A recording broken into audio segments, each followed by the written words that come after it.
Ok, entonces iniciamos el conversatorio del día de hoy.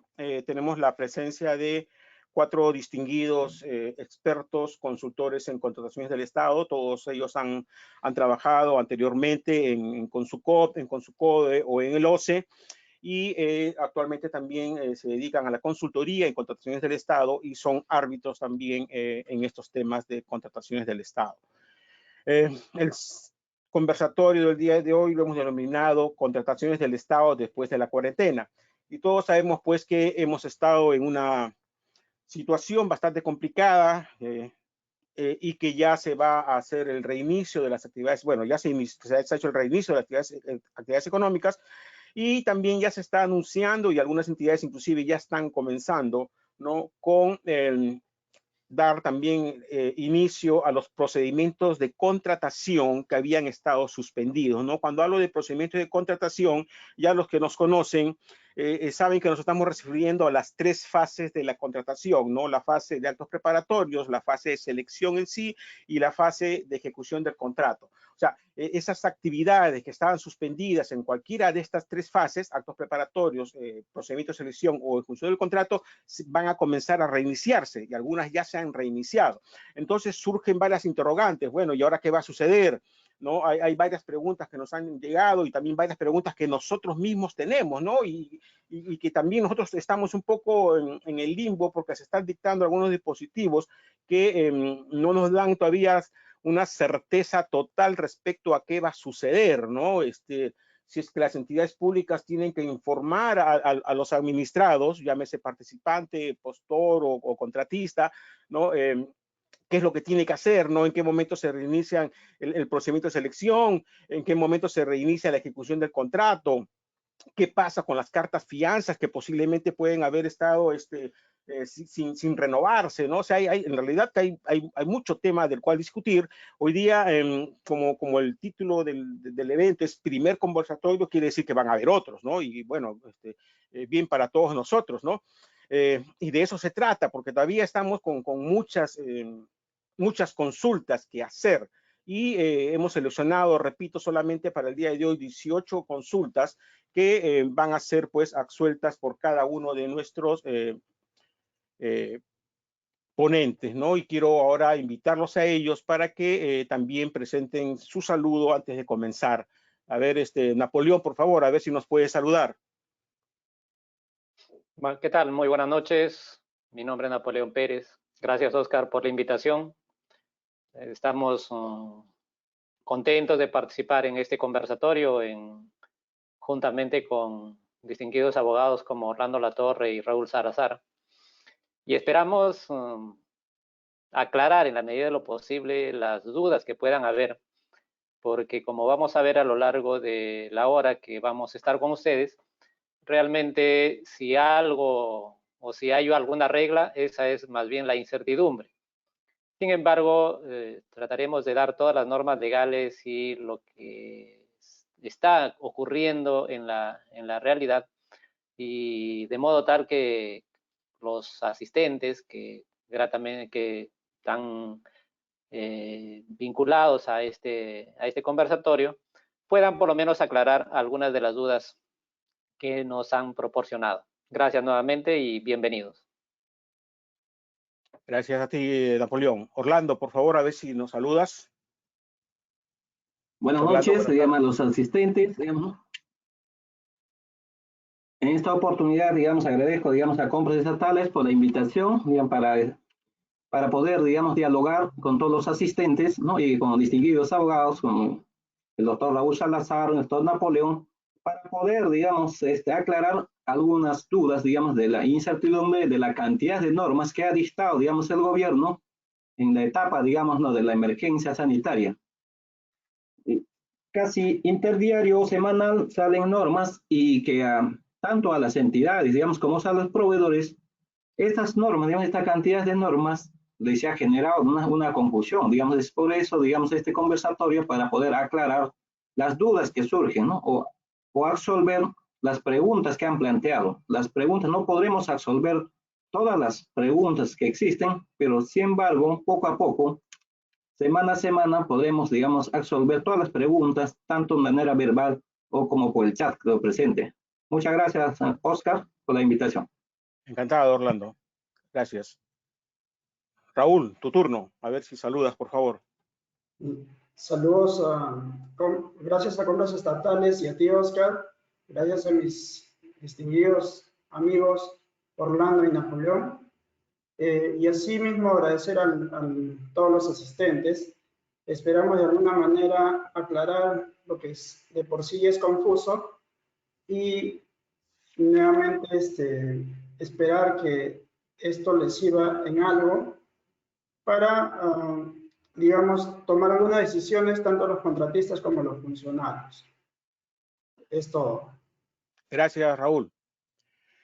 Bien, como les habíamos mencionado, tenemos 18 preguntas para nuestros panelistas que se han dividido en 6 grandes grupos. El primer grupo es procedimiento de selección, el siguiente grupo es ejecución del contrato y el tercer y último grupo es arbitraje, procedimientos sancionadores y otros, ¿no? Entonces vamos a comenzar con la primera pregunta para nuestro amigo Napoleón Pérez, que es la que estamos viendo en la pantalla, y dice: ¿puedo desistir de mi oferta presentada antes de la emergencia sanitaria porque ahora se han incrementado los precios? ¿Qué tendrías que decirnos, Napoleón?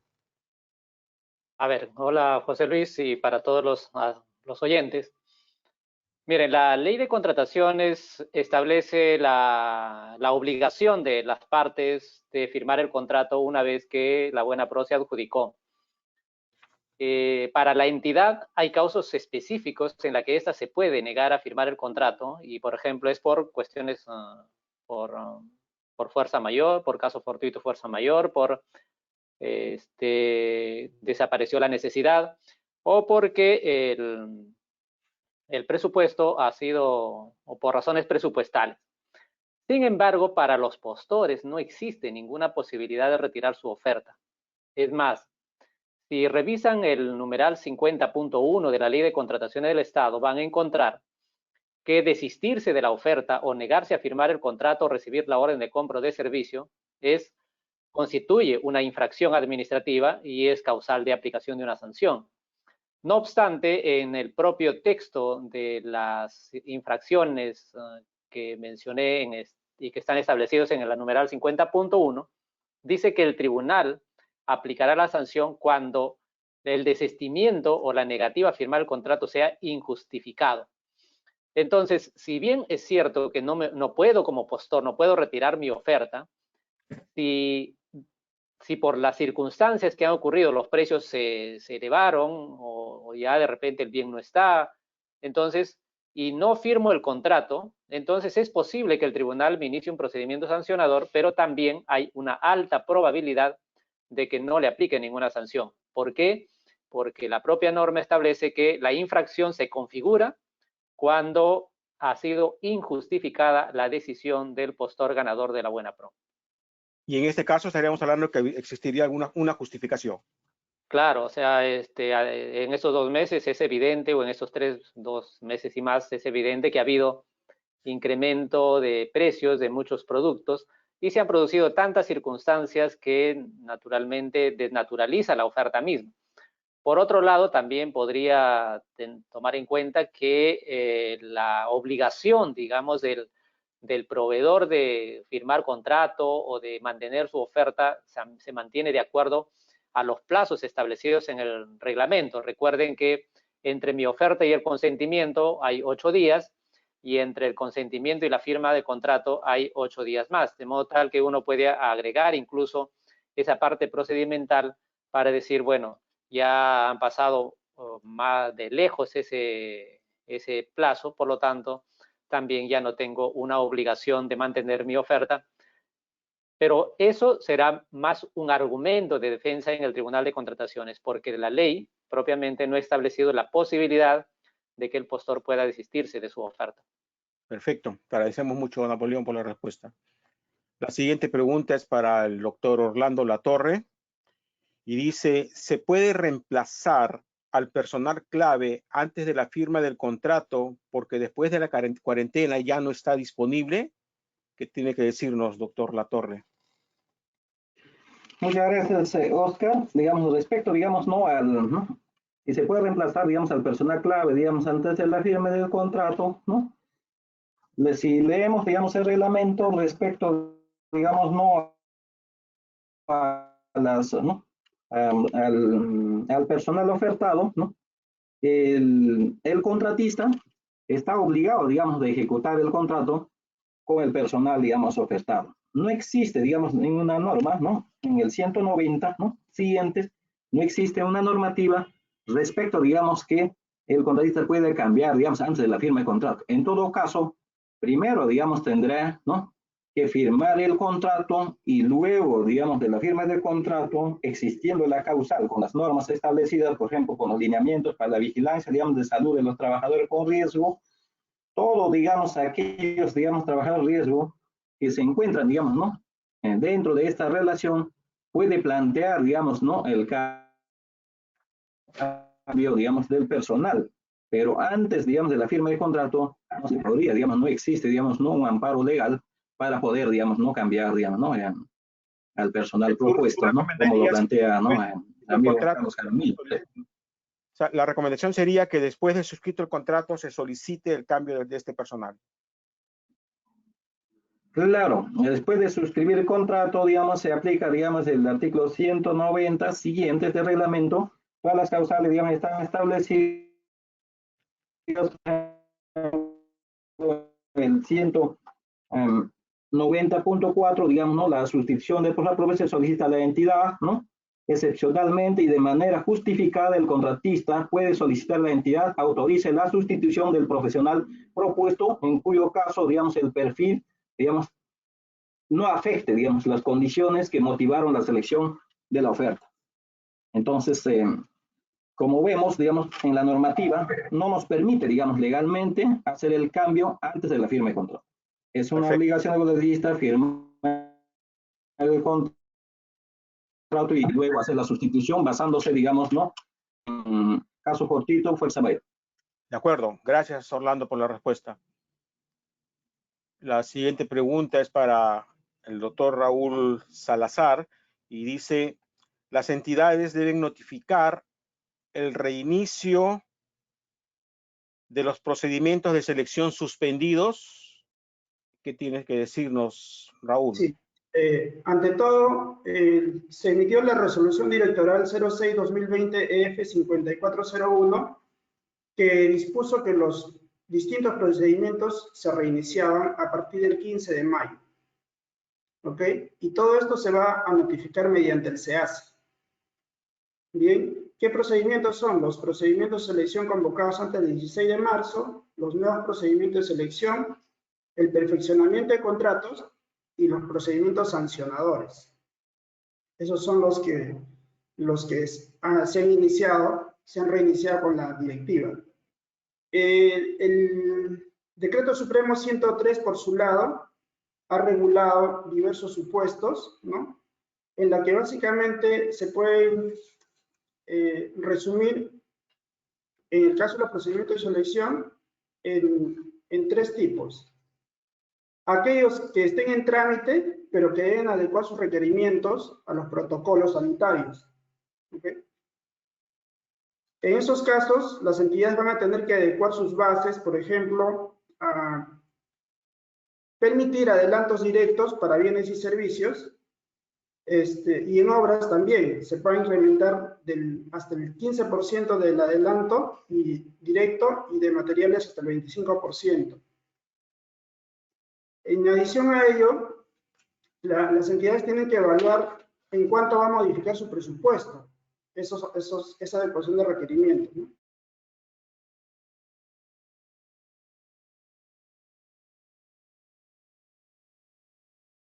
Hasta el 3 de junio en el caso de obras. Ahora bien, hay otros supuestos más que regulan, ¿no? Y que en resumen, prácticamente los procedimientos en trámite, si hay protocolos que modifican el requerimiento, van a tener que reestructurarse en la etapa que se encuentre. Hay un asunto que llama la atención y es en cuanto al consentimiento de la buena pro.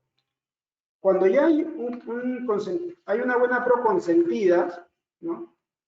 El numeral 3.4 del Decreto Supremo 103 señala que se le debe notificar al adjudicatario la buena pro ya consentida, se le notifica, dándole un plazo de 5 días para que firme el contrato, ¿no? Entonces, ese es el único caso en que la entidad tiene que notificar físicamente al contratista para la suscripción de contrato. El resto de temas se ve por el SEACE.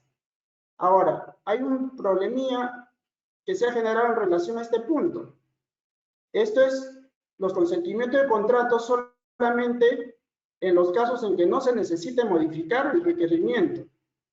Pero si se necesita modificar el requerimiento, ahí hay un vacío que no queda claro. Al parecer, incluso en esos casos, también se estaría retrotrayendo el proceso para que se adecue hasta las bases integradas. Pero dicho esto, precisamente ayer se ha publicado el Decreto Supremo 087/2020 PCM, que señala lo siguiente, un momento, señala en el artículo 2 que se prorroga hasta el 10 de junio la suspensión de los plazos de inicio y tramitación de los diversos procedimientos administrativos de cualquier índole, incluso los regulados por leyes y disposiciones especiales. Con lo cual, entramos otra vez en el tema de la incertidumbre, que tendrán que definirlo en estos días, porque esta norma recién se emitió el día de ayer. Correcto, Raúl. Está clara tu respuesta. Gracias. Pasamos a la siguiente pregunta, que es para Napoleón Pérez. ¿Qué pasa con los procedimientos de selección que no fueron suspendidos y ya se han adjudicado a la buena pro? Y bueno, quien hizo la pregunta, Inés Talle del INSE, dice que no pudo presentarse. ¿Qué sucede en ese caso, doctor Napoleón Pérez? Bueno, miren, en principio, de acuerdo a los decretos de urgencia 023, 026 y 029, con ocasión de la emergencia sanitaria quedaron suspendidos todos los procedimientos en trámite. Sin embargo, también en esos decretos de urgencia se decían que las contrataciones o las actividades más bien vinculadas a la satisfacción de necesidades propias de la emergencia, como medicamentos, como alimentos, en fin, continuaban, ¿no es cierto?, los contratos. Pero en ese trayecto, es decir, para abastecer ese tipo de servicios, ese tipo de bienes, empezó a recurrirse a las contrataciones directas por emergencia, por supuesto, amparados en la declaratoria de emergencia sanitaria por parte del Ministerio de Salud, porque recuerden que la emergencia sanitaria, para ser tal, debe ser declarada por el sector respectivo. Ahora, la declaratoria de emergencia sanitaria en los propios decretos supremos que han ido saliendo sucesivamente, ahí mismo había una lista de las contrataciones que debían hacerse, ¿no?, que se han ido ampliando. Sin embargo, también habría que tener en cuenta lo que decía la resolución 2 de la Dirección de Abastecimiento, en la que dijo que no solamente podían continuar procedimientos de selección vinculados a las obligaciones que acabamos de decir, sino también aquellas que la propia entidad podría calificar como indispensables para poder mantener, por ejemplo, su infraestructura o algunos servicios esenciales. De modo tal que habría que ver si el procedimiento de selección en la que Inés Talle no pudo presentarse estaban vinculados o no con esos casos.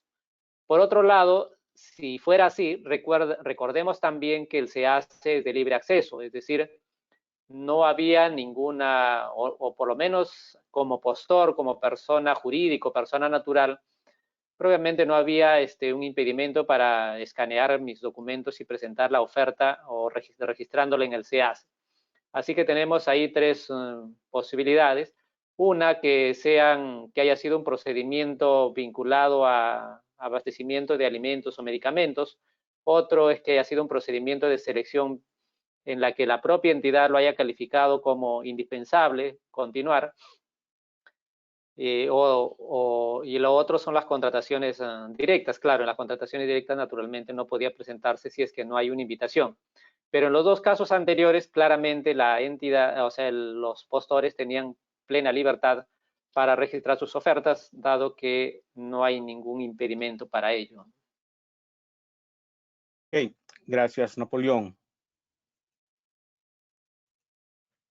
La siguiente pregunta es para el doctor Orlando Latorre y dice, ¿tiene sustento legal la decisión de la entidad mediante la cual amplió el plazo para absolver las consultas, pero no el plazo para formular las consultas? Asumimos que esto es también en la etapa de emergencia que hemos estado, ¿no? O sea, lo que nos están diciendo es que una entidad no amplió el plazo para la formulación de consultas, o sea, la dejó en la etapa anterior, en la fecha anterior, pero sí amplió la etapa para la absolución. Le preguntan al doctor Orlando Latorre si él opina si esto es correcto. ¿Existe amparo legal en esa decisión de la entidad o la entidad cometió un error?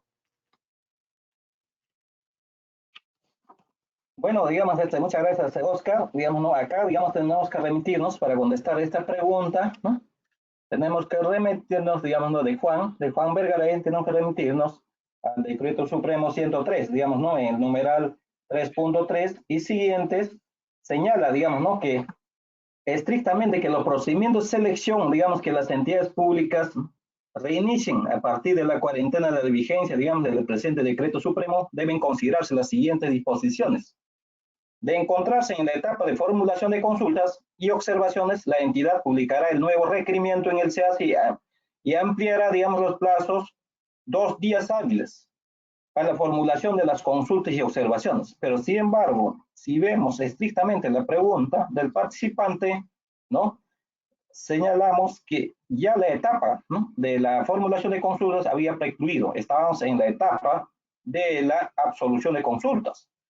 Por lo tanto, si vemos, digamos, ¿no? El siguiente acápite señala que de encontrarse en la etapa de absolución de consultas y observaciones e integración de las bases, la entidad publicará el nuevo requerimiento en el CAC conjuntamente con las bases integradas, indicando que las ofertas deben considerar el nuevo requerimiento. A lo cual, digamos, ¿no?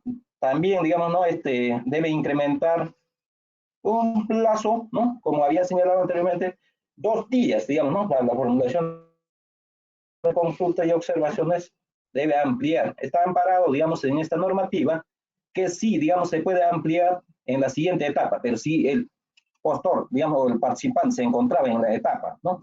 O el proceso de elección se encontraba en la etapa de formulación de consultas y observaciones, podía, digamos, haberse incrementado, pero esta etapa había precluido. Estábamos en la otra etapa. En la otra etapa, ya la entidad también tenía esa potestad de ampliar su propio plazo, incluso publicar el nuevo requerimiento. Entonces, es, digamos, ¿no? Esa sería la respuesta con el Decreto Supremo 103/2020. Claro, lo que yo entiendo, me parece que la pregunta no ha estado bien formulada, pero yo asumo que lo que esta persona está reclamando es de que también debió ampliar el plazo para formular las consultas porque no se completó el plazo, ¿no? Yo asumo que todavía, por ejemplo, no había plazo hasta el 20 de marzo para formular las consultas y la entidad no amplió esos plazos adicionales del 16 al 20 que estuvo suspendido, pero sí amplió la absolución, ¿no? Me parece que por ahí va un poco la pregunta.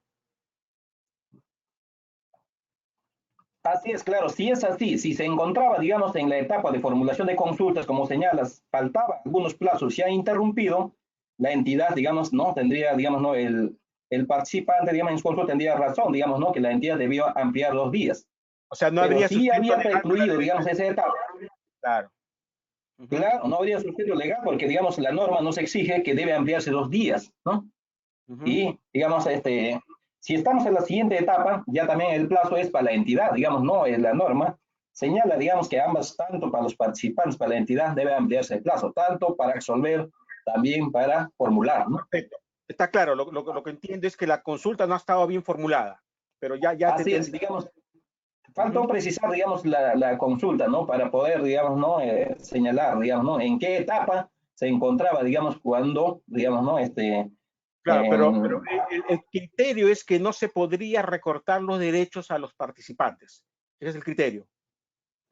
De ninguna manera, digamos, no, acá, digamos, no, si aplicamos los principios, ¿no?, de la ley de contrataciones, a ninguno, digamos, se le puede vulnerar. Por ejemplo, esa sería una vulneración, digamos, de los principios que rigen la ley de contrataciones. Entonces, por lo tanto, la entidad, digamos, estaría recortando sus derechos. Perfecto. Gracias, doctor Orlando. La siguiente pregunta es para Raúl Salazar y dice, si la entidad declara la nulidad o cancela un procedimiento de selección, evidentemente estamos hablando de la etapa de emergencia, ¿no? En esa etapa, ¿se puede solicitar el reconocimiento de daños y perjuicios? Bien, como señalas, hay dos opciones, una que no sea en estado de emergencia y otra que sea en estado de emergencia. En cualquiera de los dos escenarios no cabe la indemnización por daños precontractuales.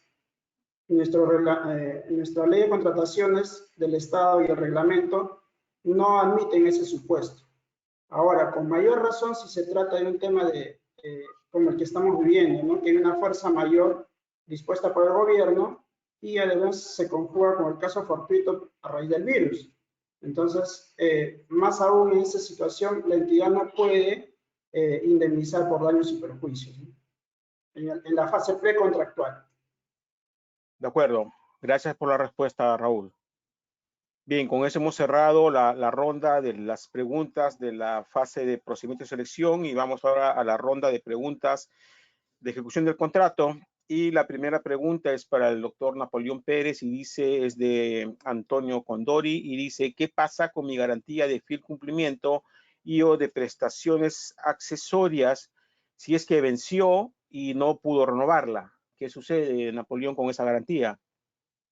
Hola, Napoleón. Ha ocurrido esas circunstancias porque naturalmente la cuarentena ya vamos por el día 60 y tantos, ¿no? Entonces, es muy probable que en ese periodo algunas garantías, el periodo, la vigencia de algunas cartas fianzas o pólizas de caución hayan vencido.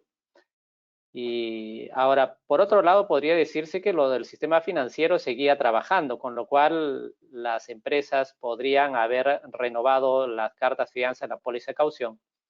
Pero la pregunta es si cómo lo iba a presentar ante la institución pública. El gobierno sacó una norma un poco de manera general, que es el decreto de urgencia 036, en la que prorrogó la validez de todas las cartas fianzas y pólizas de caución hasta la terminación de la inmovilización social. Este decreto de urgencia, sin embargo, tiene un vacío, porque la renovación o la ampliación de la vigencia de estas garantías es a efectos que la institución pública tenga la posibilidad de ejecutarlas. Por supuesto, el contratista tiene el derecho a renovar primero, porque la ley o el reglamento de la ley de contrataciones dice que se ejecuta la garantía de fiel cumplimiento de prestaciones accesorias cuando no ha sido renovada de manera oportuna, pero entiéndase desde el punto de vista de la responsabilidad del contratista, cosa que no ha ocurrido en estos tiempos, de modo tal que, no obstante que hay ese vacío, debe entenderse que una vez cumplido el periodo de aislamiento social, el contratista debería entregar la carta con la renovación respectiva de la garantía y continuar para que continúe el contrato. Entonces, en conclusión, lo que se ha ampliado es el plazo de todas las garantías, es decir, su validez y la entidad para que la entidad lo pueda ejecutar. Por supuesto, el contratista tiene derecho primero a renovarla. Así que ya deberían tener las listas y al primer día que se habilite la movilización social se pueda presentar ese documento. Perfecto, entonces no puede ser ejecutada esa carta fianza. Hay un vacío pues ahí, ¿no? Porque la ampliación es para que la entidad tenga la prerrogativa de ejecutarla. O sea, alguien que lo entendiera o quisiera actuar de mala fe, el primer día que se ordene el cese de la inmovilización podría pedir al banco que lo ejecute.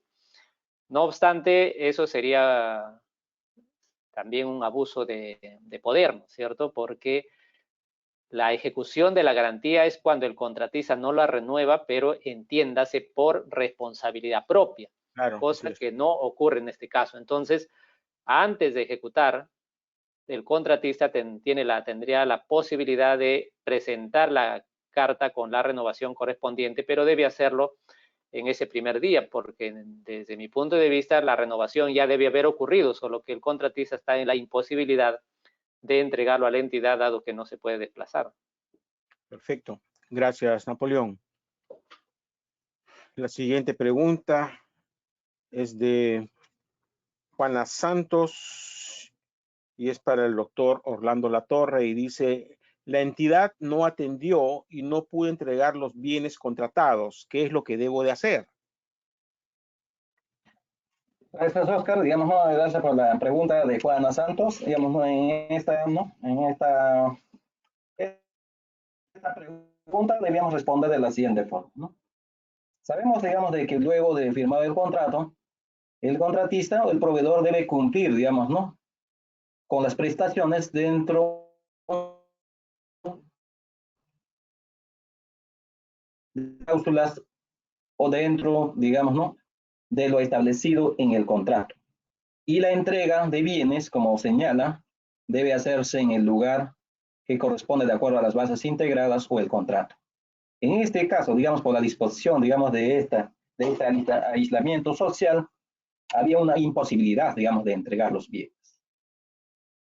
Ahora bien, en este caso, digamos, ¿no? Si había esa imposibilidad, digamos, de que yo, por ejemplo, que los bienes, por ejemplo, sea la entrega en Junín, en Huancayo, y estaba terminantemente suspendido el transporte público para yo entregar, o el contratista tenía una autorización para entregar, pero la entidad no tenía la prerrogativa o no le autorizaba entregar.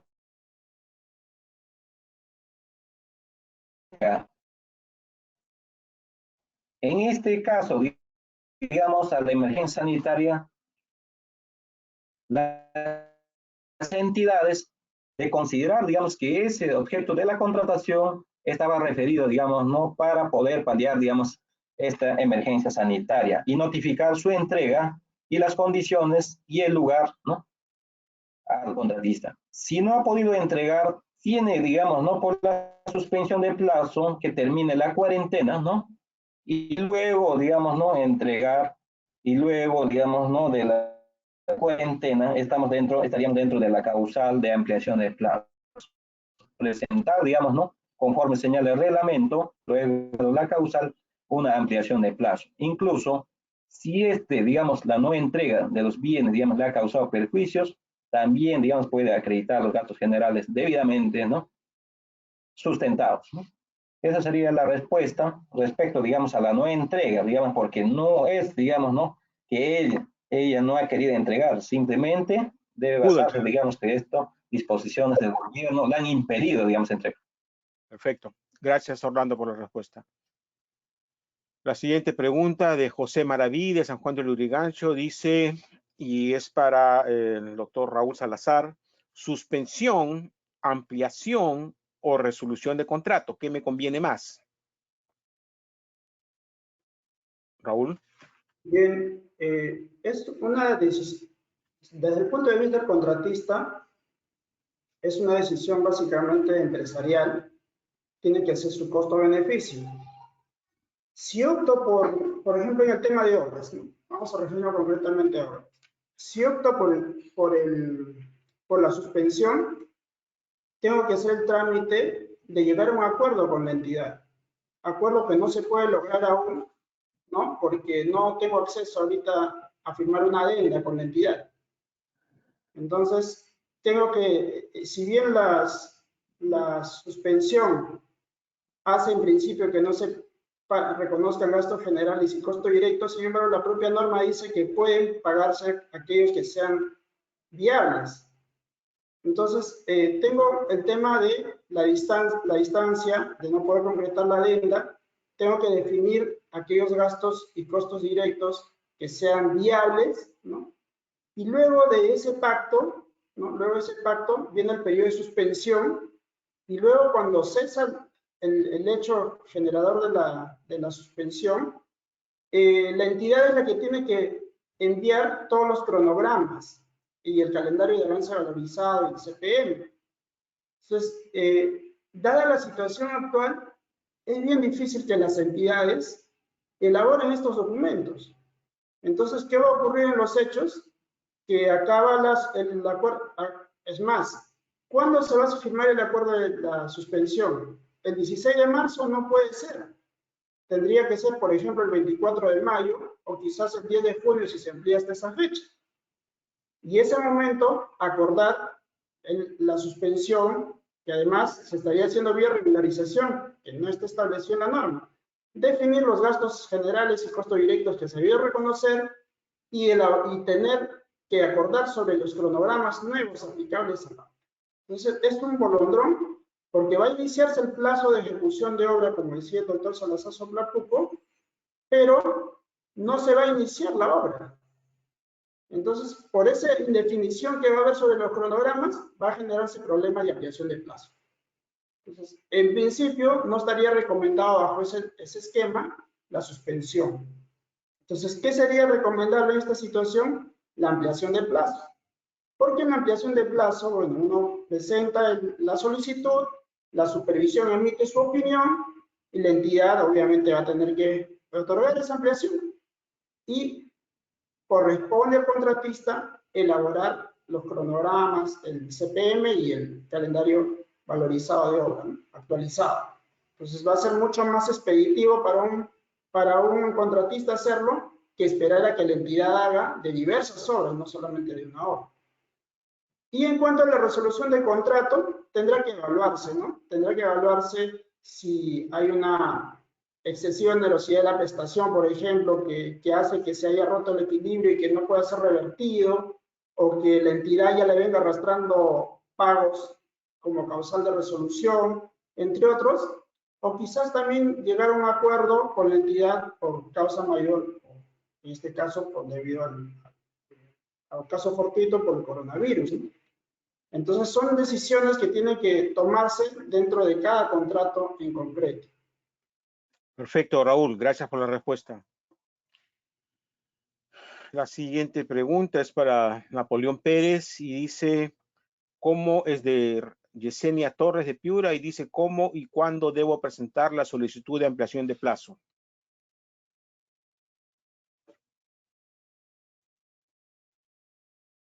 Napoleón. Tengamos en cuenta, en primer lugar, que la norma base, madre, si quieren, es la Ley de Contrataciones del Estado, la 30.5 y su reglamento. Y en estas dice que hay causal de ampliación de plazo cuando hay un hecho que no es atribuible al contratista que ocasiona la paralización o la demora en la ejecución de la prestación. Y que para poder tener derecho a esa ampliación de plazo, yo debo cumplir con el procedimiento establecido, es decir, debo solicitarlo dentro de un plazo determinado, que en bienes y servicios son 7 días hábiles y en obras 15 días como regla general, ¿no? Entonces, la pregunta es, ¿y cuál es la causal? La causal evidentemente es la disposición del gobierno de haber ordenado la inmovilización social y por lo tanto la imposibilidad de poder ejecutar mi contrato. Entonces, en cuanto cese esta orden gubernamental, entonces también cesa la causal y por lo tanto en caso de bienes y servicios, en los 7 días siguientes tendré que plantear mi solicitud de ampliación de plazo y en obras 15. Ahora, en obras, con la finalidad de darle un trámite más expeditivo, se ha emitido el decreto legislativo 1486, en la que se establece que, por ejemplo, para las actividades que ya se reiniciaron, entre ellas las obras de reconstrucción con cambios, por ejemplo, ya tienen luz verde para empezar todas ellas, algunos proyectos de vivienda, algunos proyectos de transportes y otros de construcción priorizados. Entonces, para estos, el 1486 y para otros que van a empezar con posterioridad, se ha establecido un procedimiento especial de ampliación de plazo. También ahí dice desde que cesa la inmovilización social, o desde que el sector correspondiente ha autorizado el inicio de la obra, entonces a partir de ahí el contratista tiene 15 días para presentar su solicitud de ampliación de plazo. Y el OCE ha complementado para los contratos que se rigen por la Ley de Contrataciones mediante la Directiva 05, en la que ya se complementa con información de que debo sustentar ahí los costos directos, los gastos generales que ha ocurrido durante este periodo de la paralización, a efectos que la entidad pueda reconocerlos. En resumen, entonces, primero nos basamos en lo que dice el reglamento de la Ley de Contrataciones, que terminada la causal, en contratos de bienes y servicios tengo 7 días para formalizar mi solicitud de ampliación de plazo, en obras 15, aunque, como les acabo de decir, en obras que han tenido la paralización por razones de la pandemia, entonces habrá que tomar en cuenta las disposiciones establecidas en el Decreto Legislativo 1486 y en la Directiva 05-2020 que ha publicado el OCE el día de ayer. Gracias, Napoleón. La siguiente pregunta es para Orlando Latorre y dice, bueno, ante esta situación, ¿no? Que estamos viviendo, ¿podría reclamar mayores gastos generales por esta ampliación de plazo? Gracias. Bueno, para contestar a Luis, digamos, porque esta pregunta, digamos, se desglosa, digamos, de la pregunta planteada, digamos, al doctor Napoleón, ¿no? En este caso, digamos, ¿no? Ya se ha explicado, digamos, el procedimiento de ampliación de plazo, tanto para aquellas, digamos, ¿no? Para aquellas disposiciones de normas especiales o las que rigen, digamos, por la Ley de Contrataciones y su reglamento. En este caso, al ser general, digamos, ¿no? La pregunta genérica se refiere, digamos, ¿no? A bienes, servicios, obras. Entonces, en cada caso, digamos, ¿no? Si es por una paralización, ¿no? El se puede reclamar los gastos generales debidamente acreditados. En otro caso, digamos, en obras, ¿no? También tendría que acreditar conforme y pueda, digamos, establecerse. Claro que sí, tienen que reconocerle, digamos, los gastos generales acreditados, porque es, digamos, de la inmovilización social fue generado, digamos, ¿no? Por un asunto de caso fortuito, ¿no? Y después amateur, digamos, por las normas establecidas por el gobierno. Entonces, todo ello, digamos, tiene que acreditarse, ¿no? Con la documentación sustentatoria, cuáles son aquellos gastos, mayores gastos generales, tanto costos directos, digamos, de costos indirectos, ¿no? Ok, perfecto. Entonces sí puede reclamar mayores gastos generales. Raúl, la siguiente pregunta. ¿La entidad puede penalizarme por no haber cumplido con los plazos ofrecidos? Ok, ahí habría que hacer alguna distinción.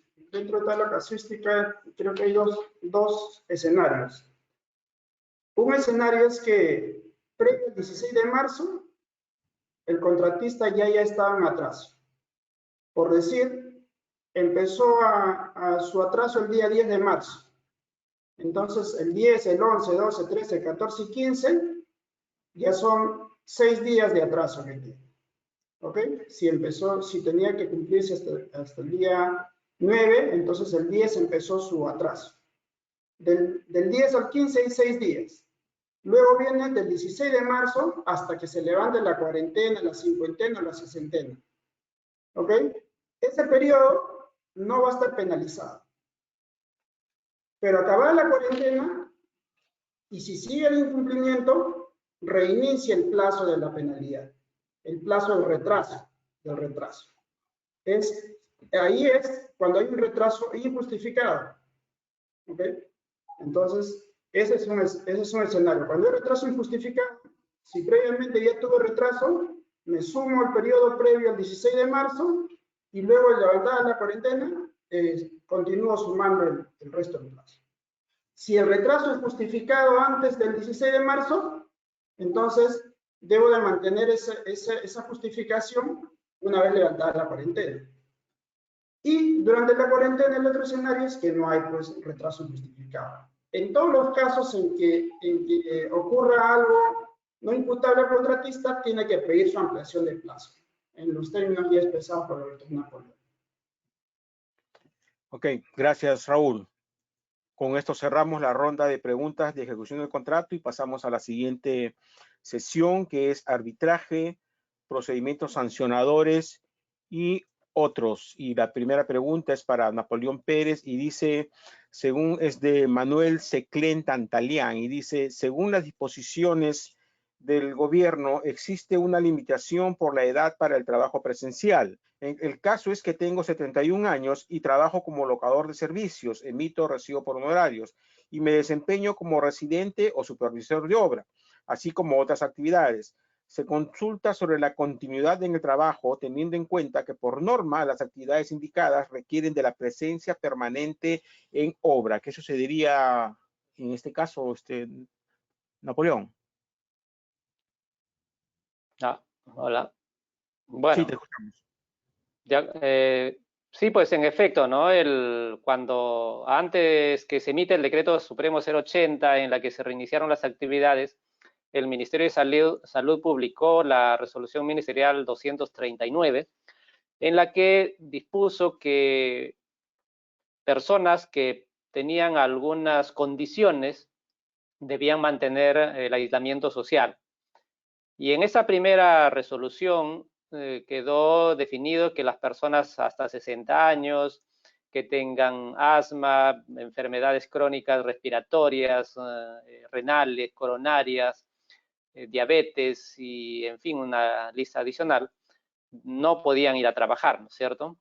Luego, ante los reclamos que hubieron, se subió la edad de 65 años y en el caso de la obesidad a un grado de 40. Y ahí se ha quedado. Entonces, para el caso de la consulta, pues no va a haber forma de que vaya a trabajar, ¿no?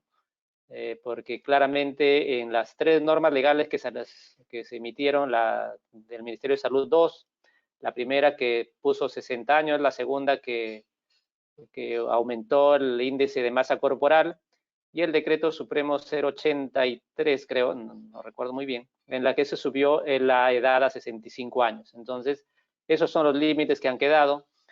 Algunos consideran que eso es una vulneración al derecho al trabajo, más aún cuando la experiencia puede ser tan importante en este tipo de obras. Sin embargo, las normas legales han quedado tal y como están. Probablemente la recomendación para personas con tan buena experiencia que hay es formar una empresa de consultoría y por ahí poder seguir trabajando, porque hay que tomar en cuenta que las restricciones que van a producirse no se van a acabar ahora en mayo, ni en junio, ni en julio. Va a durar probablemente 1 año a 2 años. Entonces, dado que las personas que tienen riesgo van a seguir con ciertas restricciones, es recomendable encontrar otras alternativas y una de ellas podría ser formar una empresa para que se pueda contratar a otros que puedan hacer ese trabajo. Recuerden que si ustedes forman una consultora de obras, por el solo hecho de tener una empresa, piden al OCE que lo registre y le va a dar todas las especialidades, aunque al inicio solo la categoría A, pero luego de hacer cualquier consultoría rápidamente pueden optar por la B, en la que están la mayoría de consultorías de obras. Así que esas son las situaciones que existen en este momento. Bueno, lamentablemente así va a ser con nuestro amigo Manuel, va a tener que ver otras alternativas. Igual sucedería entonces con una empresa que tiene, por decir, un residente de obras que supera esas restricciones, va a tener que solicitar el cambio de ese personal. Precisamente el decreto legislativo 1486 ya ha previsto eso, ¿no? Que cuando la empresa, tanto que el ejecutor de la obra como el supervisor, pueden solicitar el cambio de su personal en la medida de que el supervisor o los especialistas estén dentro de esa lista de restricciones. Es más, le autorizan a las instituciones públicas empezar la obra con un equipo de inspectores o con un inspector en el supuesto que el supervisor o la empresa no puedan reemplazar al personal debido a las restricciones ya mencionadas. Entonces le autorizan a las entidades a continuar con un inspector, un equipo de inspectores, ¿no? Así que ya están dadas también las condiciones, porque claro, alguien se preguntó, dijo, ¿cómo podría reemplazar el personal si el reglamento de la ley de contrataciones me prohíbe hacerlo en los primeros 60 días porque me podrían sancionar con hasta una UIT por cada día conforme está establecido en el reglamento? Y precisamente por eso se emitió el decreto legislativo 1486, en la que ya le facultan tanto a la supervisión como al ejecutor de la obra a solicitar el reemplazo de su personal siempre que el reemplazante cumpla con las condiciones que estaban establecidas en las bases. Seguramente va a haber también algunos problemas porque al haberse restringido la participación de una buena cantidad de profesionales, es muy probable que no haya otros para poder reemplazarlos, pero esas son las normas que están vigentes. Gracias, Napoleón. Cosas que nos esperan. La siguiente pregunta es para el doctor Orlando Latorre y dice: ¿habrá que esperar que la Dirección General de Abastecimientos, el OCE o Perucompras o las entidades públicas publiquen el cómputo para los nuevos plazos de los procedimientos a su cargo? O sea, quiero entender un poco la pregunta, ¿no? O sea, los postores o participantes tienen que recibir una notificación, ya sea de la entidad pública que está convocando el proceso, o de Perucompras, o del OCE, o de la Dirección General de Abastecimientos, que ya se reiniciaron los plazos, o cada administrado tiene que estar atentos a las normas que están circulando todos los días y sacar su propia cuenta y decir, ya, yo entiendo que desde ahora el cómputo del plazo va a ser ¿no? O sea, ¿qué es lo que va a suceder, mi estimado Orlando? ¿Qué tendrías que decirnos? Gracias, Oscar, ¿no? Sí, ¿no? Bueno, para responder a Luisa, ¿no? Su pregunta, digamos, no es bien amplio, ¿no? Entonces, por ejemplo, de su pregunta habría, digamos, ¿no? Habían sus preguntas, ¿no? Por ejemplo, estaríamos de repente ante un escenario, digamos, ¿no? Anterior a la expedición, digamos, de las normas que hemos analizado, digamos, el Decreto Supremo 103, digamos, también de abastecimiento, digamos, la resolución directoral 06, ¿no? 2020 de Economía y Finanzas, ¿no? Ese de abastecimiento. Pero anterior, digamos, a estas normas, por ejemplo, la resolución directoral 05, ¿no? Y ya había, digamos, ¿no? En otras palabras, y la misma norma, digamos, ¿no? Que expedido por el gobierno respecto, digamos, al aislamiento, digamos, social del Decreto Supremo 008-2020, el Decreto Supremo 044, establecía los plazos solamente a aquellos, digamos, bienes y servicios y obras vinculados, digamos, a la emergencia. En estos casos ya existía, digamos, el inicio, en ellos no se había interrumpido, pero sin embargo, digamos, aquellos procedimientos, digamos, ¿no? Que estaban, digamos, que no estaban vinculados, digamos, a la emergencia, recién, digamos, a través del Decreto Supremo, digamos, ¿no? 103 y la resolución directoral, ¿no? A través de ellos, digamos, no se señala que se establecen disposiciones reglamentarias para la tramitación del procedimiento de selección que se reinicien en el marco del texto ordenado de la Ley de Contrataciones del Estado. Entonces, con ello, ¿no? Se establecen los procedimientos. Es por ello, dígame, que el OCE, ¿no?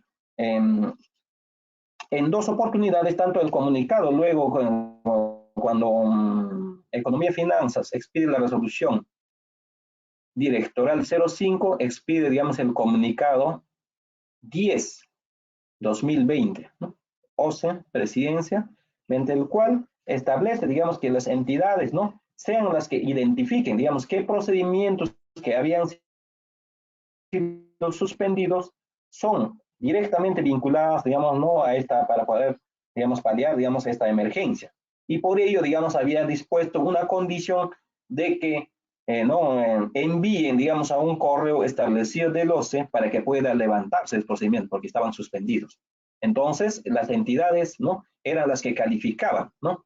Las que calificaban qué procedimiento, digamos, qué procedimiento de selección estaba vinculada, era necesaria para poder, digamos, paliar esta emergencia. Entonces, en estos casos, también se habilitó, digamos, el OCE habilitó también la mesa de partes del tribunal para que puedan, digamos, presentar los recursos de apelación, y por otro lado, el OCE, ¿no? Habilitó para que puedan elevar, digamos, las consultas y observaciones.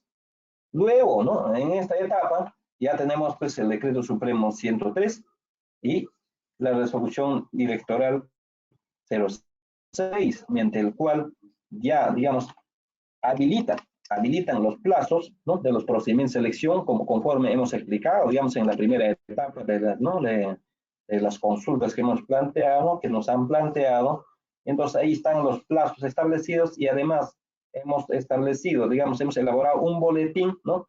Que se le puede entregar a todos los participantes, mediante el cual está clarísimo, digamos, ¿no? Etapa por etapa, cuáles son los procedimientos, cuáles son los plazos, ¿no? Entonces ya existe, digamos, ¿no? En este caso, existe, digamos, ¿no? La documentación, vamos a decir, las normas legales que publican, digamos, el cómputo de nuevos plazos para procedimientos a su cargo, tanto para el procedimiento de selección, para la firma de contrato, y también, pero sin embargo, digamos, ¿no? A los arbitrajes, eso es otra cosa, ¿no? Referido a los arbitrajes, sabemos, digamos, que los arbitrajes se rigen, digamos, ¿no? Por el acuerdo de las partes, mediante el cual, digamos, en el acta de instalación, ahí se establece, digamos, ¿no? Las reglas del proceso del arbitraje. Entonces, solo las partes son los que, digamos, no pueden autorizar el reinicio, digamos, de los plazos. Lo que ha ocurrido, digamos, de los plazos en los centros de arbitraje es, digamos, que las propias instituciones arbitrales han suspendido sus plazos y también las propias instituciones arbitrales han levantado los, tanto, digamos, para las actuaciones, digamos, arbitrales de todo, digamos, las etapas del proceso arbitral.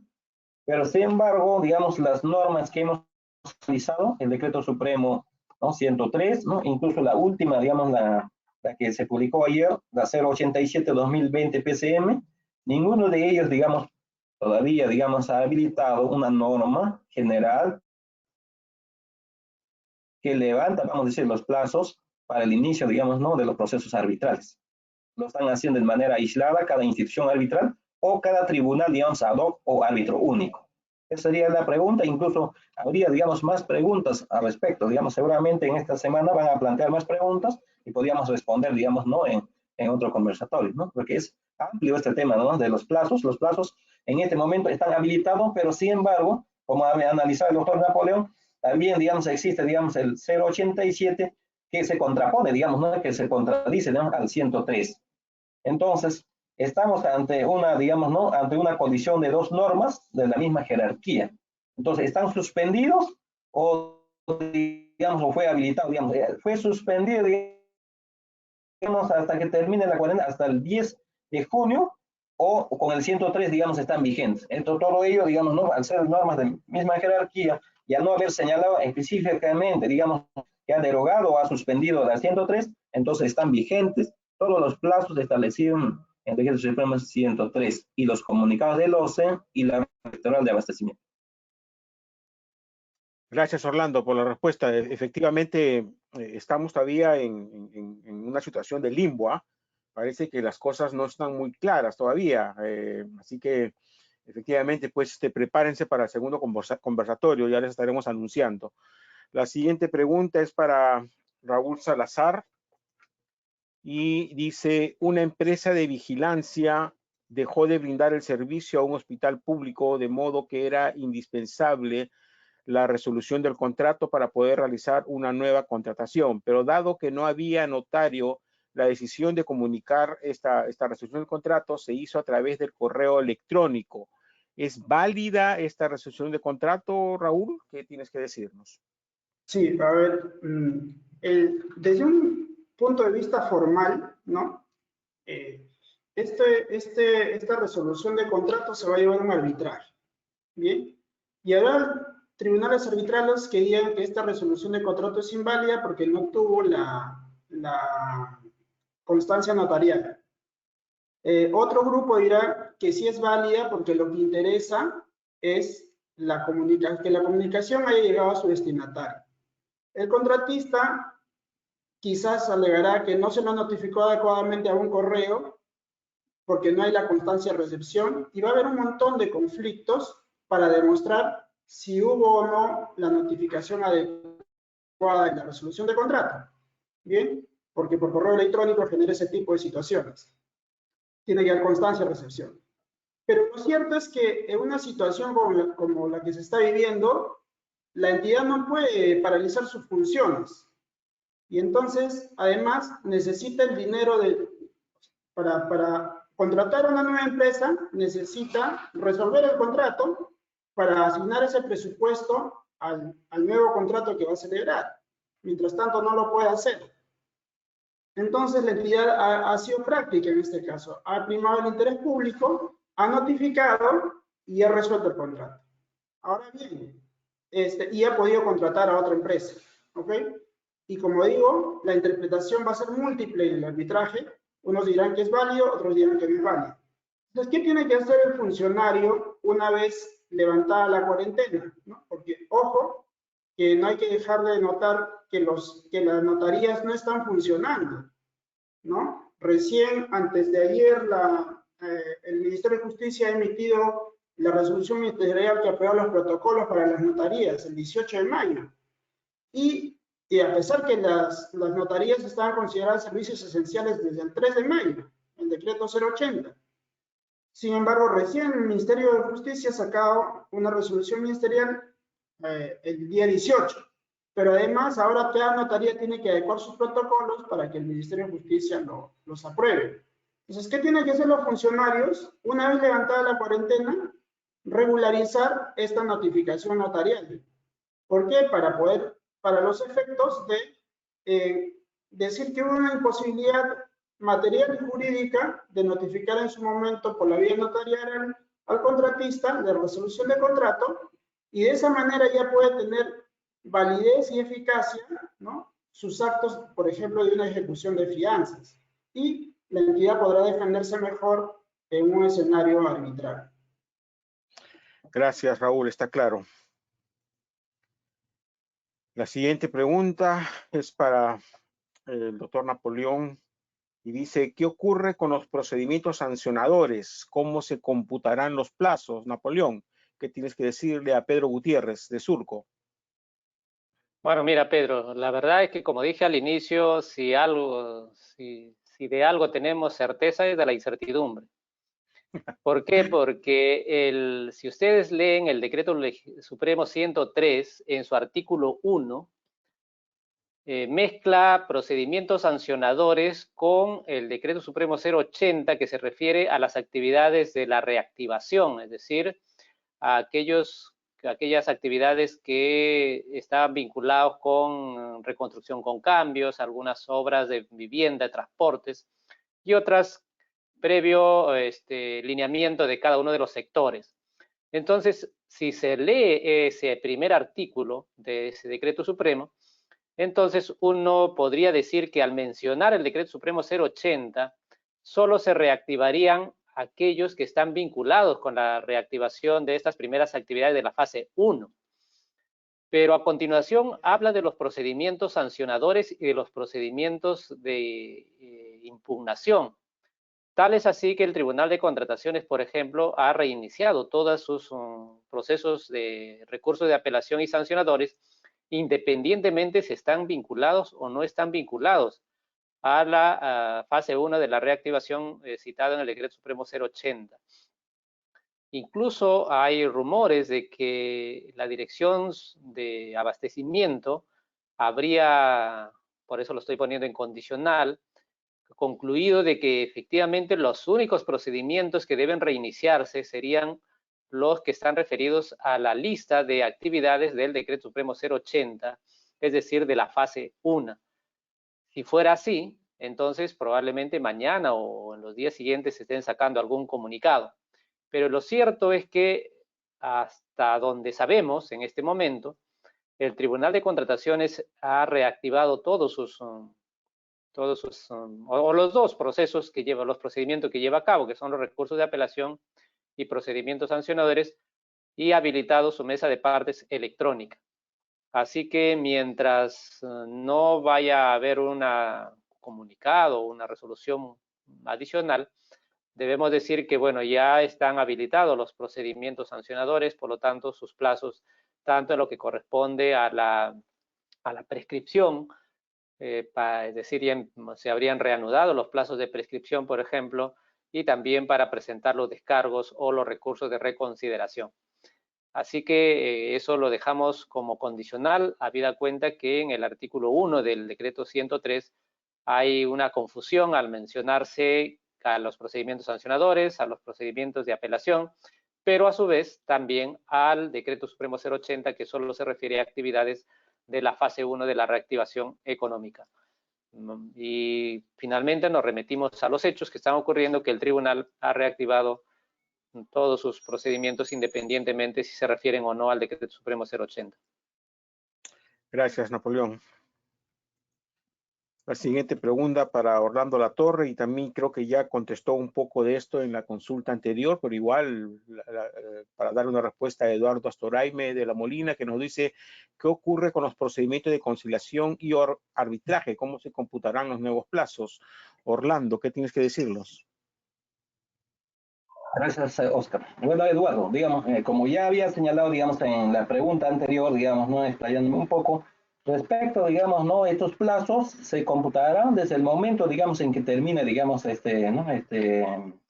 la norma, digamos, de aislamiento social, ¿no? Será el 10, luego del 10 de junio, podrán iniciar, digamos, ¿no? Podrán presentar. Pero, sin embargo, digamos que, ¿no? Que tanto la conciliación y arbitraje, ¿no? Serán, digamos, de acuerdo a las normas de reactivación económica que está señalando el Estado.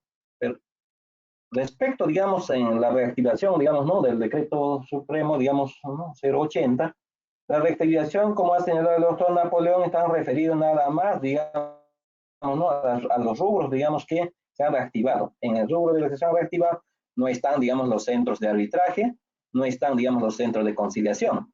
Sin embargo,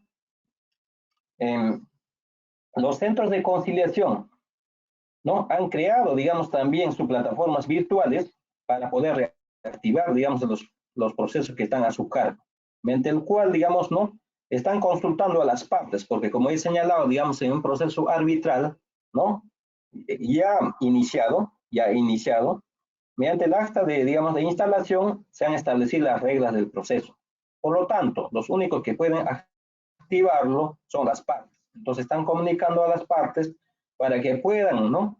Manifestar si están de acuerdo, digamos, con levantar. En la mayoría, por ejemplo, en la Cámara de Comercio, se ha levantado, digamos, en los procesos, ¿no? Que veo también, digamos, arbitrajes, se ha levantado. En algunos, ¿no? Las entidades se oponen.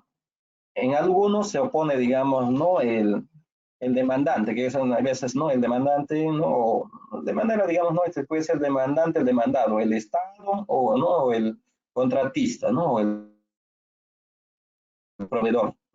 Entonces, el cómputo de nuevos plazos, en este caso, ¿no? Concluyendo, sería, digamos, cuando termine, digamos, ¿no? El inicio. Por otro lado, ¿no?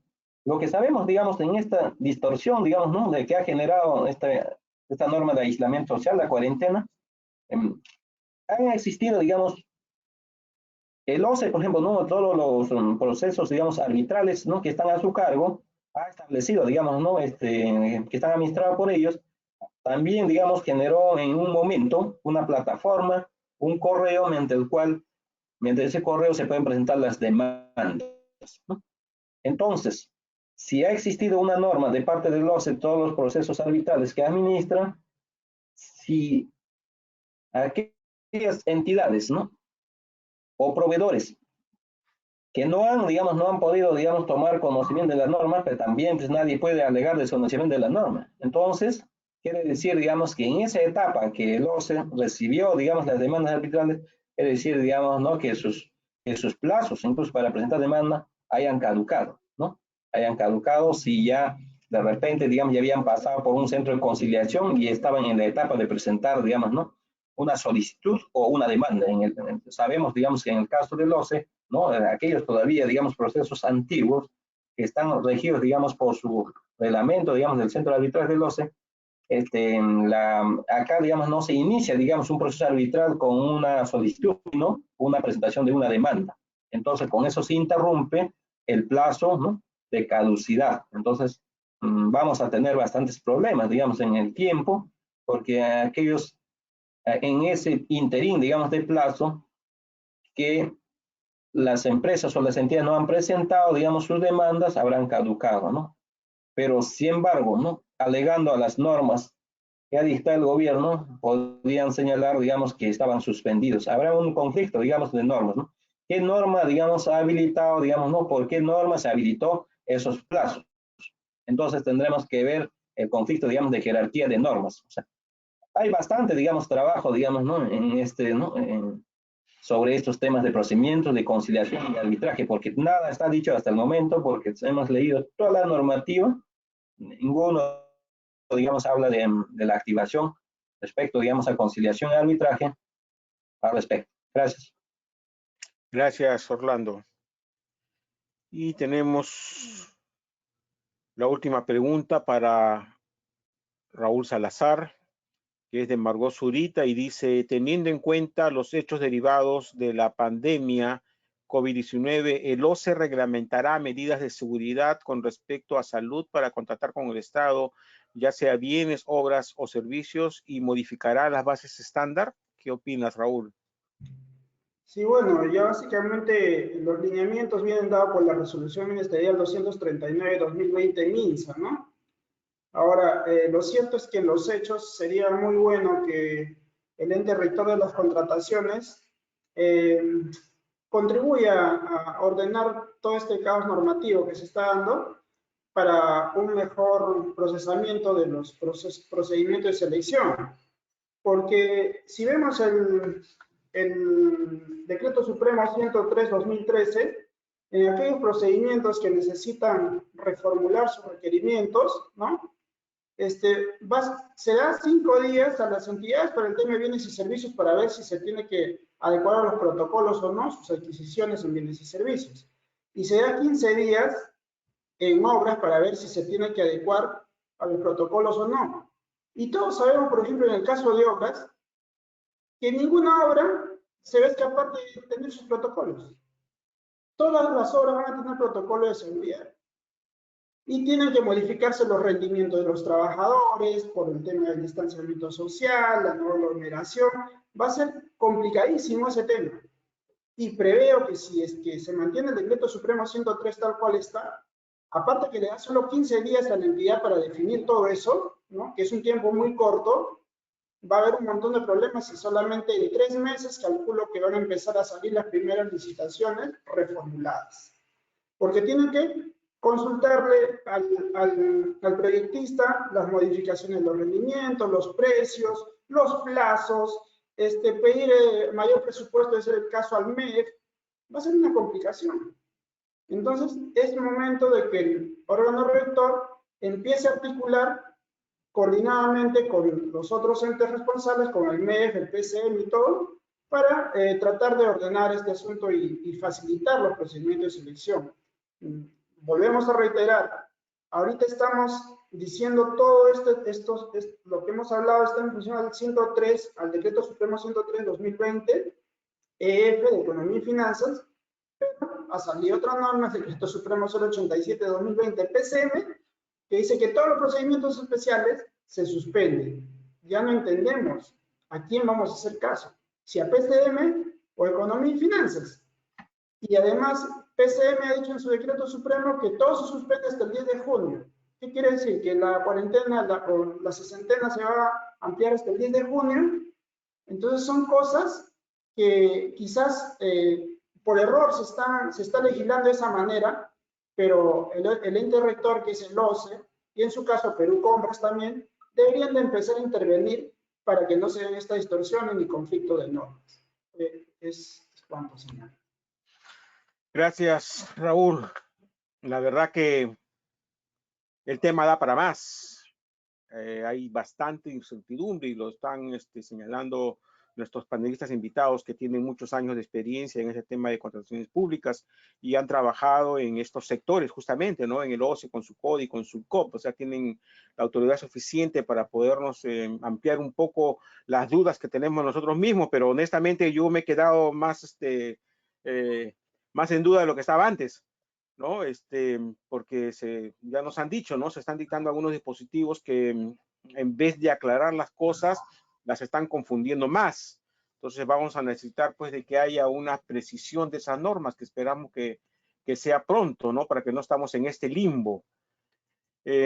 A ver, vamos a pasar a las preguntas del público. Ya nos hemos pasado un poco del tiempo, son 7:22, pero vamos a pasar a preguntas del público. Acá tenemos una que dice, a ver, wow, están pasando tantas las preguntas que dice, es necesario aclarar que el Decreto Supremo 083 en su artículo 8 no define exactamente que solo deben laborar las personas en grupo de riesgo en lo que respecta a la edad, que los mayores de 65 años no pueden laborar en forma presencial.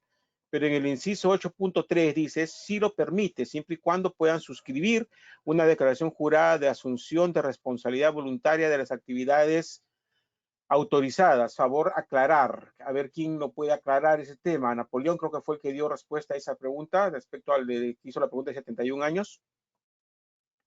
Bueno, miren, en realidad, en efecto, en el decreto supremo donde se aumentó la edad existe ese compromiso de las personas. Ahora, sin embargo, tenemos que la resolución ministerial 239 y su modificatoria con la 265 se han mantenido, ¿no? Uno lee literalmente y dice que las personas que antes hemos mencionado deben mantener la cuarentena debido a los riesgos que existen. Entonces, al igual que las otras normas que hemos estado mencionando, en todo caso esperaremos los lineamientos que saque cada sector. Por ejemplo, ya el sector vivienda, porque recuerden que los planes de seguridad y prevención de la pandemia se rige como regla principal por la resolución 239 del Ministerio de Salud y por los lineamientos que cada sector emita. En el caso concreto ya lo han hecho vivienda y lo ha hecho transportes. Y en ambos casos mantienen la misma regla que establece el Ministerio de Salud.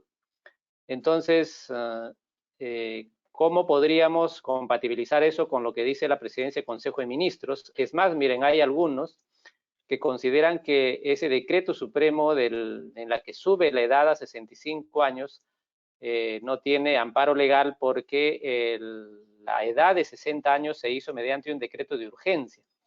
Entonces, mediante un decreto supremo ni siquiera pudieron haber incrementado la edad. Así que a menos que que en los propios lineamientos sectoriales que se vayan emitiendo o se vayan ajustando, puedan compatibilizar estas normas, debemos, desde mi punto de vista al menos, mantener lo que dice el ente rector, que es el Ministerio de Salud. Y el Ministerio de Salud ha dicho, la regla básica es la 239 y su modificatoria, y los lineamientos que den cada sector. Entonces, esperemos que los otros sectores hagan suyo lo que dice la Presidencia del Consejo de Ministros, porque el órgano rector, como vuelvo a repetir, es el Ministerio de Salud. Gracias, Napoleón, por la respuesta. A ver, ¿puede la entidad cancelar un procedimiento de selección, adjudicación simplificada de una obra con buena prueba adjudicada, pero con recurso a apelación aún no resuelto por la entidad? A ver, ¿quién quiere responder? Napoleón, Orlando o Raúl, alguno de ustedes, por favor, que responda. ¿Puede la entidad cancelar un procedimiento de selección, una adjudicación simplificada de una obra con buena prueba adjudicada, pero con recurso a apelación interpuesto ante la entidad, pero que no ha sido resuelto todavía? ¿Qué opinan ustedes? A ver, hay que recordar que la cancelación por mandato legal solo puede ocurrir antes que se otorgue la buena pro. Ese es el hito que pone el reglamento. El reglamento dice, tú puedes cancelar el procedimiento de selección porque desapareció la necesidad, porque el dinero que tenías para esa contratación lo vas a asignar a otra por emergencia, pero la buena pro no debe haberse otorgado. Una vez que se otorgó la buena pro, ya la entidad no puede cancelar el procedimiento de selección. Pero ustedes podrían preguntar si ya no tengo el dinero porque lo gasté en emergencia o porque ya desapareció la necesidad, ¿qué puedo hacer? Hace unos momentos dijimos que la entidad puede negarse a firmar el contrato de manera justificada por las mismas razones. Entonces, hasta la buena pro pueden cancelar. Si se otorgó, la entidad puede negarse a firmar el contrato y, por supuesto, no hay consecuencias en la medida que esté la negativa de firmar el contrato sea por las causales establecidas en el reglamento. Gracias, Napoleón. A ver, Hugo Rosado. Hugo, hola. Sí, hola. Escucho, Y Hugo. buenas noches a los panelistas. ¿Cuál pregunta? ¿Alguno de... Sí, una pregunta. ¿Qué va a suceder con aquellas entidades que han concluido ya su proceso de adquisición durante la cuarentena, han firmado contrato, ¿no? Y están a punto de reiniciar? Mi pregunta es si es que esos contratos se pueden traer abajo y se deban de volver a realizar los procesos. ¿Quién nos da la respuesta? A ver. Bueno, en principio, si ya está celebrado el contrato, si hay alguna modificación, tiene que basarse en el artículo 34 de la Ley de Contratación del Estado. ¿Ok? Lo único que están previendo con el Decreto Supremo 103 es modificar durante la fase del procedimiento de selección. Pero si ya se contrató, entonces las entidades pueden adecuar con el contratista las modificaciones respectivas en función a la Ley de Contratación de su artículo 34.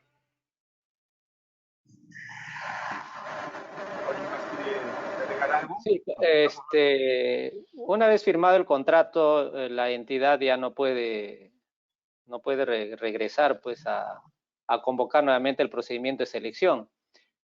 Pero podría tener algún problema de repente de presupuesto, ¿no? Es decir, yo tenía 100 para abastecer este contrato y ahora resulta que a este contrato se va a aplicar algún protocolo sanitario y eso va a tener un costo adicional de 10 y no tengo ese dinero. En ese supuesto no es que la entidad va a dejar de, o va a anular el contrato, o va a resolver el contrato, ¿no? Porque la prestación existe. A ver, recordemos que la resolución de contrato, tenemos las formas de acabar un contrato son 3. Una es la forma regular en la que el contratista brinda las prestaciones, le dan su conformidad y le paga. Las otras son irregulares. Una es mediante resolución de contrato y otra es mediante la nulidad. La nulidad tiene sus causales establecidas en el artículo 44 de la ley y son 6 puntuales, ¿no? Entonces, a menos que estén ahí, no puede anular el contrato. Y la resolución puede ocurrir por 2 razones. Una, por caso fortuito y fuerza mayor, o porque el contratista o la entidad han incumplido sus obligaciones y hacen imposible continuar. Pero entiéndase que cuando la ley dice por caso fortuito y fuerza mayor que puede resolver cualquiera de las partes y además sin responsabilidad, tendría que entenderse que ya la prestación ya no es necesaria, ¿no? Vamos a poner un ejemplo, que hemos firmado un contrato para hacerle un mantenimiento a un puente y luego cuando ya va a empezar el trabajo, el contratista llueve tanto, el río se carga y se lleva al puente. Entonces ya desapareció el objeto del contrato, en cuyo caso, ¿para qué vamos a seguir? Entonces, solo en ese escenario la entidad podría resolver el contrato, es decir, si las circunstancias propias de esta emergencia han hecho que ya haya perdido la razón de ser de las prestaciones, entonces podría comunicarle ese hecho al contratista y resolver. En los demás supuestos tendría que basarse en acreditar en un incumplimiento de parte del contratista o si es que se han presentado alguna de las causales de nulidad establecidas en el artículo 44 de la ley. O en Gracias. todo caso, digamos, ¿no? Respecto, digamos, ¿no? ¿no? Como hemos hablado, digamos, ¿no? Las modificaciones del contrato podrían, digamos, considerarse, digamos, ¿no? Los adicionales, ¿no? O los deductivos en la práctica, digamos, ¿no? Las entidades cuando no tienen presupuesto, digamos, cuando surgen, digamos, algún inconveniente por onerosidad, digamos, de la prestación, lo que hacen, digamos, hacer los deductivos, ¿no? Hacen, digamos, una reducción, digamos, del contrato, ¿no? Al porcentaje que señala el reglamento, ¿no? Hasta esa etapa se ejecuta, pero es para no perjudicar, digamos, ¿no? Al contratista para que pueda cumplir las prestaciones, digamos, establecidas en un contrato. Eso es, digamos, de manera práctica, pero sin embargo, digamos, como de manera formal, ¿no? Tenemos que regirnos, ¿no? Como ha señalado el doctor Napoleón, digamos, el doctor Raúl, ¿no? Entonces, vamos a terminar al final, digamos, en un arbitraje, ¿no? Lo cual también será oneroso. Bien, vamos a dar pase a la última pregunta, ya son 7:35. Víctor. ¿Qué tal? Buenas noches. Te escuchamos, Víctor. Por esta consulta, es la última ya de la noche. Sí. Bueno, gané la buena pro de una obra y faltan 2 días para el consentimiento. Es una contratación pública especial. ¿Cómo quedaría ese proceso? Eso fue antes de la cuarentena, antes del... Antes de la cuarentena, o sea, dando la cuarentena ya faltaban 2 días para el consentimiento. Se ¿Te suspendió refieres todo. que es un proceso especial de reconstrucción con cambios? Así es. Bueno, miren, las normas que hemos venido comentando, la mayoría son para los procesos que se rigen por la ley de contrataciones, es decir, para esta se ha emitido el decreto 103, donde se establece claramente qué se debe hacer. En el 103 dice que si la actividad va a requerir la implementación de un plan, entonces todos van a regresar a la integración de bases, ¿no? Todos. No importa que esté consentido o no, solamente en el supuesto que no requiriera la implementación de un plan, entonces van a continuar. Pero en cambio en la reconstrucción con cambios, no hay una norma especial o específica. La Autoridad de Reconstrucción con Cambios aún no ha sacado una norma específica, porque incluso si bien en el decreto legislativo 1486 dice que esas normas sí se aplican a la reconstrucción con cambios, y le encargan al OCE emitir la directiva. El OCE ya emitió su directiva en la que establece todos los procedimientos que hay que hacer de reconocimiento de mayores costos, etcétera. Sin embargo, entenderán que la directiva 5 del 12 no se aplica a los procedimientos de reconstrucción con cambios. Entonces, bajo ese supuesto, tendríamos que atenernos a lo que dice el decreto legislativo 1486, que sí es aplicable, en la medida de que estas actividades, al ser indispensables que vayan a implementar estos planes, entramos a un escenario en que la entidad está en la obligación de incluir esos costos, pero ahí entramos a un problema. Vamos a suponer que la Autoridad de Reconstrucción con Cambios mañana o pasado saca una directiva y dice, bueno, yo autorizo a que se incremente ese precio correspondiente al plan, pero el postor ya ha hecho una oferta por un monto diferente. Entonces, ¿cómo se podría hacer para compatibilizar? Y lo más probable es que hagan una norma parecida al 113 en la que también tenga que regresar a la integración de bases, ¿no? Entonces, habrá que esperar qué es lo que resuelve la Autoridad de Reconstrucción con Cambios, porque no hay una norma específica, a diferencia de los que se regulan por la ley de contrataciones, en la que como regla general se ha establecido que todos aquellos que requieran el plan, si está con buena pro consentida, adjudicada o está en la etapa de calificación o evaluación, van a regresar a la integración, a la fase de integración de bases. Gracias, Napoleón. Muy Raúl, bien, mis estimados amigos, gracias por tu asistencia el día de hoy a este primer conversatorio. Si hubiéramos tenido algún problema técnico, las disculpas del caso, porque como les explicábamos, es la primera vez que desarrollamos este tipo de evento con video y con componentes. Anteriormente, ya los que me siguen saben de que yo solamente he estado dictando los webinars. Ya hemos dictado cerca de 25 webinars hasta la fecha. Si hubiera algún problema, repito, la disculpa del caso. Estamos dejando en la pantalla los correos de los ponentes, en caso que alguno de ustedes quiera comunicarse con ellos. Y también tienen las diapositivas que las pueden descargar en sus computadoras, donde están también los correos de ellos y la información de las preguntas que se han hecho. Y los invitamos para la siguiente semana en el segundo conversatorio. Espero que Raúl, Orlando y Napoleón también confirmen que nos puedan acompañar el próximo miércoles igual a la misma hora. Voy a esperar la confirmación de ellos al momento que se despidan. Y para poder mañana iniciar con la publicidad de este segundo conversatorio. Igual la página de acceso es visitafacil.pe, /conversatorio. Se inscriben y al final hay un formulario para que ustedes puedan presentar sus preguntas. ¿Ok? Gracias, y voy a darle ahora paso primero a Napoleón para que se despida y confirme si es que nos puede acompañar el próximo miércoles. Bueno, gracias por la invitación. Seguramente mañana o pasado estaré confirmando si es posible asistir al conversatorio. Gracias Raúl, nuevamente y gracias a cada uno de ustedes por habernos tenido paciencia de escucharnos. a ti las gracias, Napoleón. Raúl, por favor. gracias Oscar y compras estatales. Mañana estoy confirmando, espero sí está disponible, voy a hacer lo posible y eso sí, esperamos las preguntas de todo el público. Gracias nuevamente. Gracias, Raúl. Orlando.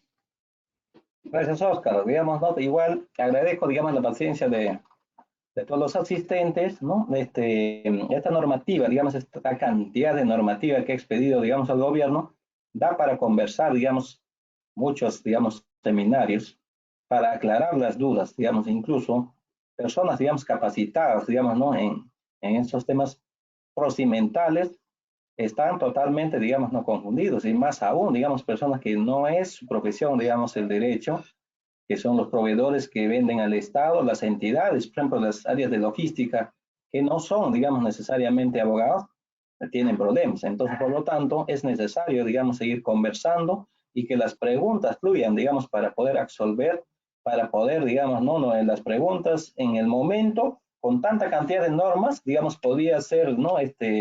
Débil. Mejor es presentar la pregunta y analizar, porque, digamos, es un análisis, digamos, ¿no? Es como para sacar una resolución, digamos, uno tiene que, ¿no? Ver los antecedentes y luego la normativa, la fundamentación y responder, porque, digamos, hay una cantidad de normas, incluso contradictorias, como hemos señalado. Muchas gracias, Oscar. Gracias, Orlando. En la pantalla les estamos dejando la información de contactos de compras estatales del servicio Licita Fácil que brindamos, del canal YouTube, donde vamos a publicar este video, el video de aquellos que no han podido asistir. Vamos a intentar publicarlo en máximo un par de días. Y tienen también ustedes la información que pueden descargar en su panel de control. Muchas gracias y ya les estamos anunciando cuándo va a ser la fecha y hora del siguiente conversatorio. Hasta otra oportunidad. No se olviden que mañana tenemos la segunda edición del webinar, el recurso de apelación en las contrataciones del Estado, mañana a la misma hora. Gracias, Orlando, gracias, Napoleón, gracias, Raúl. Hasta otra oportunidad.